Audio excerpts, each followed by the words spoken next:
आंध्र प्रदेश के वजीर आला एन चंद्रबाबू नायडू ने 3 नए इजलाह के क़याम की मंजूरी दे दी है।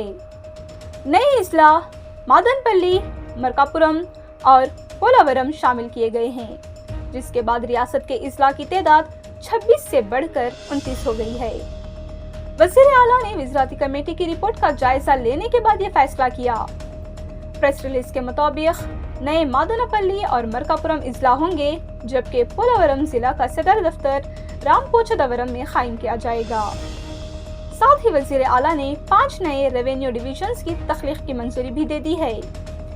नए रेवेन्यू डिवीजन में नाकापल्ली अनाकापल्ली डिस्ट्रिक्ट, अद्दनकी प्रकाशम डिस्ट्रिक्ट, पिलर मादनपल्ली डिस्ट्रिक्ट, बनदनपल्ले नंड्याल डिस्ट्रिक्ट, माता कसीरा श्री सत्या साई डिस्ट्रिक्ट शामिल हैं। ये तमाम इक़दाम आंध्र प्रदेश के इंतज़ामी ढांचे को मज़ीद मजबूत बनाएंगी और आवाम को बेहतर सहूलियत फ़राहम करने के लिए किए गए हैं।